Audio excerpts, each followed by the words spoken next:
are just as much a part of the show as everyone on stage. We will have microphones coming round during the Q&A.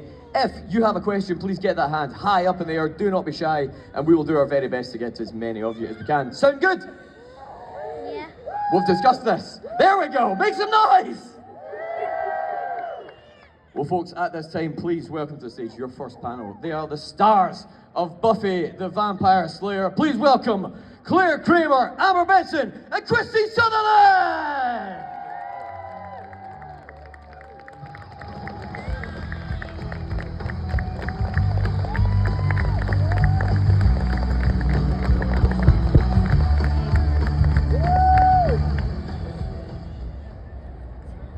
Is the mic on? Hello? Why do you get a whole couch to yourself? I don't know, it feels slightly selfish. I mean, you know. Would you like to spread out? We can move around. So first of all, thank you so much for taking the time to join us today. Have you been to Aberdeen before? Is this your first time in the city? Oh, this is my first time, and it's so beautiful. Thank you for bringing me here. I took a trip Thursday up the River Dee, and it was just amazing. You're so lucky to live in such beautiful country. Thank you. I was... It's like I've never seen one of these things before. I was here about 25 years ago. I signed at the Forbidden Planet. Yeah. And we were here for like 24 hours. I went to a really lovely pub and then left. So I have not gotten to experience the beauty that Christine has gotten to experience, and now I'm very jealous. I need more time here. It's not fair. Yeah, Christine, I thought you were like gonna get us all organized and we were gonna do a bus tour together. Didn't we have like an idea of doing that, and then you just did it without us? But it's okay, whatever. I don't know if I've been here before. I think I have, but I can tell you last night I had a delicious meal, and I have a reservation tonight for another great Michelin star restaurant, because it is about the food, everyone knows that. And the people, but the food is important. So yeah, I'm excited to be here. Thank you for having me. No, fantastic. Well, we'll dive into a couple of questions. And again, folks, if you do have any questions, get your thinking caps on, get those hands high up in the air. We'll come over to you in just a couple of minutes. But to kick things off, Buffy premiered more than 25 years ago. What are your kind of memories of first becoming involved with the project? Christine, you start. Oh, well, the first thing was the audition. And I only had like 5 little lines, like, sure, honey. I mean, there was nothing that really spelled out the character, so then you go, well, I'll just be myself. And I had this strange feeling that somehow it was meant to be. So I was delighted. And I was with David at my audition. I auditioned with him. Yeah. I remember thinking, well, that's a really handsome guy. Maybe he'll get the part. How did I get involved with Buffy? I auditioned like Christine, not for the same part, because I would have lost out, because she's amazing and perfect. I mean, this woman, incredible. The things you went through on the body episode, and we would see her it was like weeks afterward. You'd show up in the dead makeup and have to, I mean, it just went on and on. You were such a trooper. Thank you. It's not easy being dead. So I auditioned, and the part was just for a couple of episodes. I think you kind of were like that too, where it was just going to be like a little blip. And the part was, they have this thing called the breakdown, which kind of tells you what the character's all about. And it was like, she's like a woodland sprite, like a little nymph, like, and I was like, oh, well, that's not me. I'm about as far from like a little woodland sprite as can be. But I went and auditioned, and I was like, I'm not gonna get this. And so I went away. I like went out of town, and they called me. They're like, can you come back right now? And I was like, well, I'm like 5 hours away. No. So they're like, well, if we don't find somebody over the weekend, then you'll come back Monday. And so I went back Monday, ended up getting the part, and I found out that Marty Noxon was actually the reason. She was like, I know Amber isn't what we envisioned. I think they wanted someone who looked sort of like type-wise more like Allison. And I'm, very curvy and feminine and not very, I'm not a tiny little woodland sprite. But Marty was like, there's something about her, and so she's the reason. She really pushed for me. That's how I got involved. Great. Yeah. How did I get involved? I too auditioned, and there was no character breakdown at all. It was female. That was and I was like, well, I'm a female, so I guess I'm right for this part. So I don't know if they really knew where they were going to go with the character. It was only, again, for a couple episodes. And same thing. I mean, I guess that's something that we can say about the casting is they make decisions quickly, because by the time I was in my car, I had already gotten a beep on my beeper, if you guys remember those, that was like, call your agent and whatever. And so when I called, they were like, okay, they love you, they want you to come back. And I just went to one more audition, and Charlie Weber was there. It was the two of us, and they had him go in, then they had me go in, and then Joss came out and he's like, you guys got the part. And we're like, great.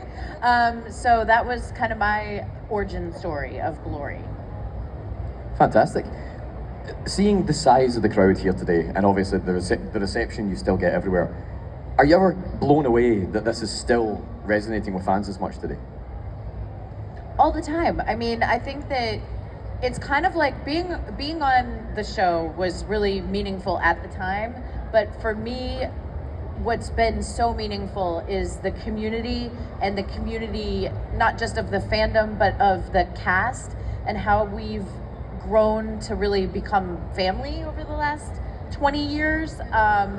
And it feels like, honestly, it feels like I won the acting lottery, not just for being on the show, but the whole experience.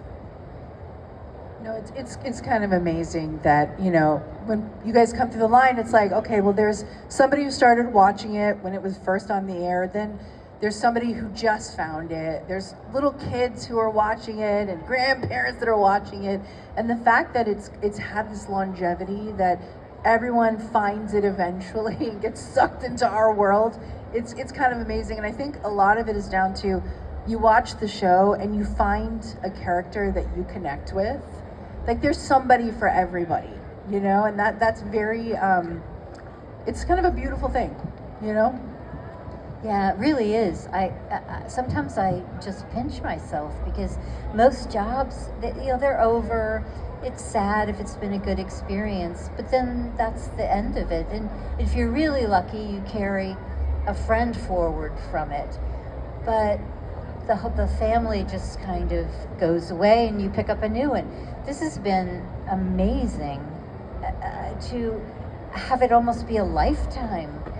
And as we've been together over the years, I think, because when you shoot something, you're often never in a scene with somebody else, so you don't get a chance to work with them. You just maybe see them in the, the makeup room. So for us to have this opportunity to get to know each other and to get older together, I mean, I am so delighted, because as the mother, I was so much older than everybody, and now that age difference doesn't really matter. It doesn't matter anymore. Yeah. Yeah.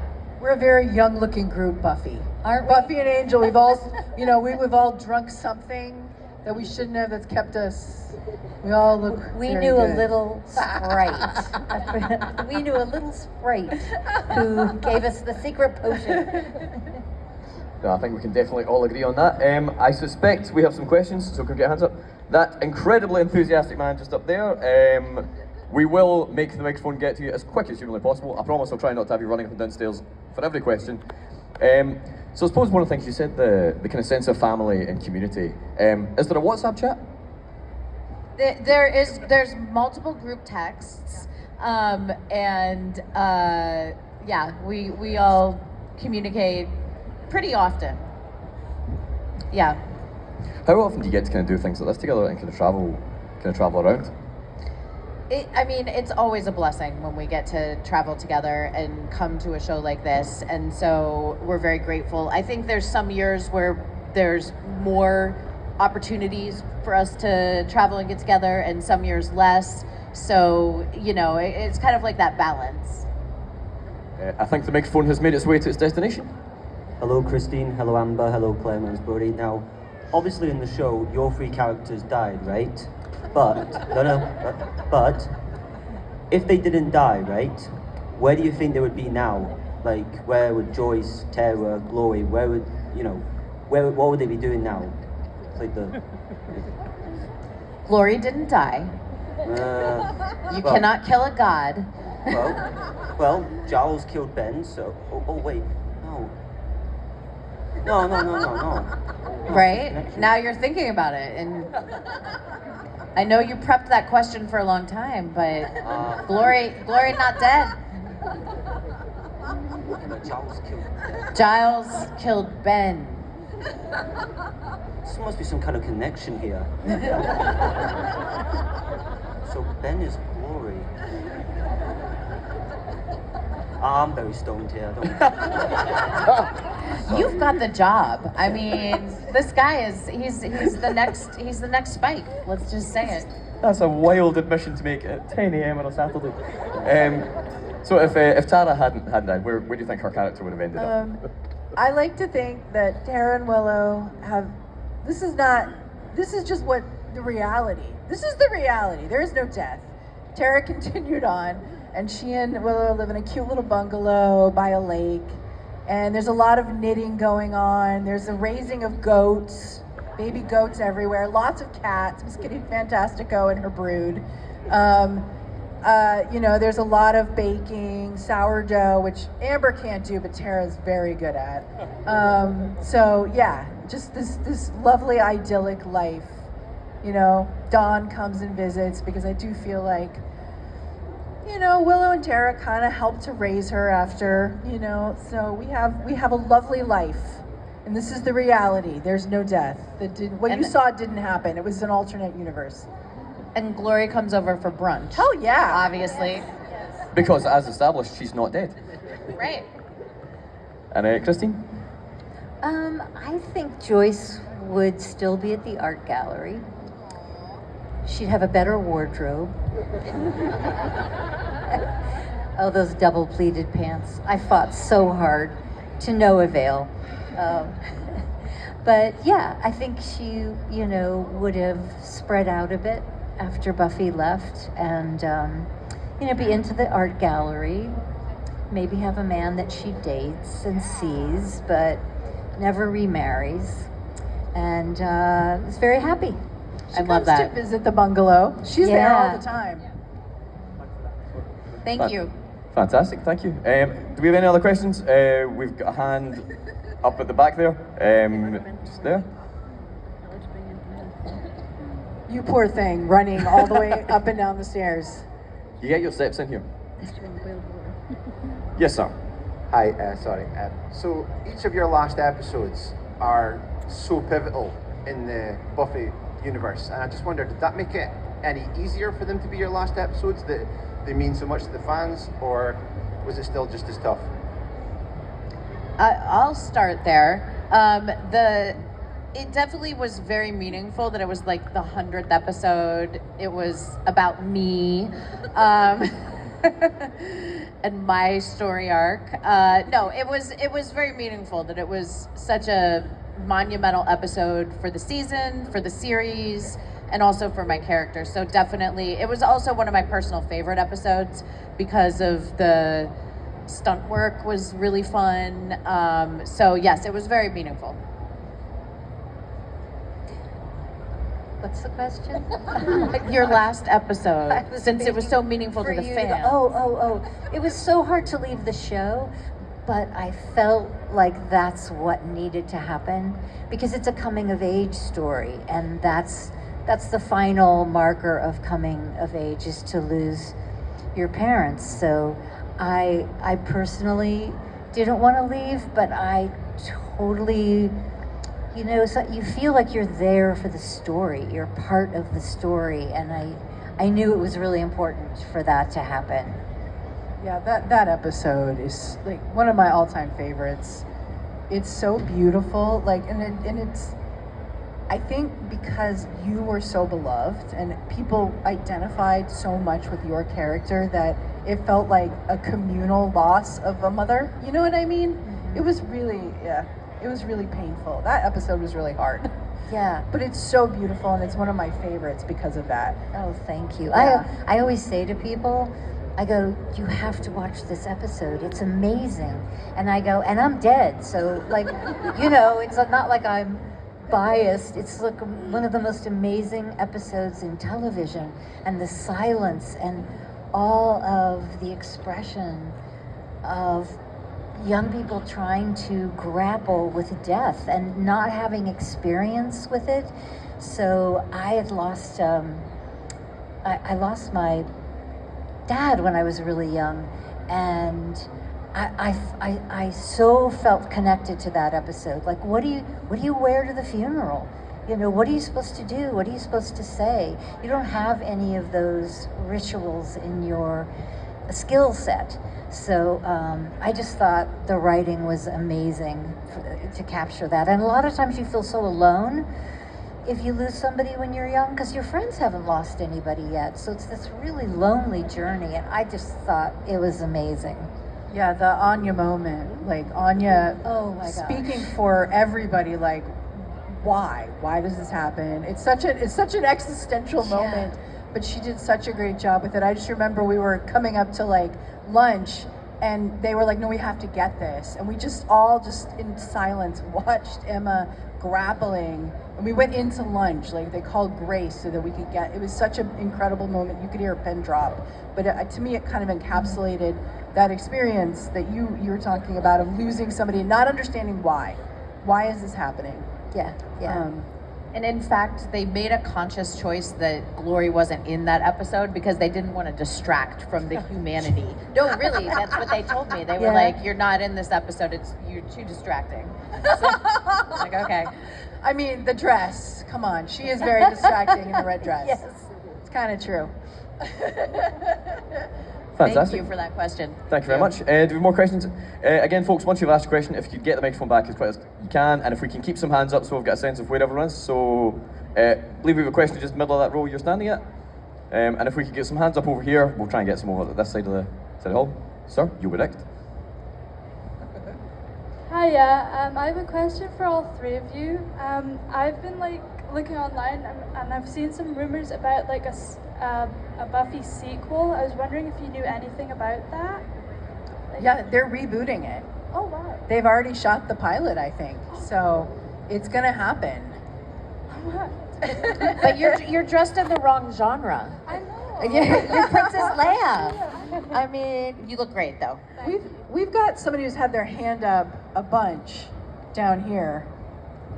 If we can just get the microphone back, we'll come down here and then we'll come across to the front row. That's terrifying. Yeah. So speaking of the reboot, You've had your hand up sitting here, right? You had your hand up forever. Yeah. Sorry. No. You were very. Hi ladies, I'm very welcome you to Scotland. It's an absolute amazing place. My question is, how was it to work with Sarah behind the scenes and on set? Was she as great as she is on set, and how it was to work with her for the experience?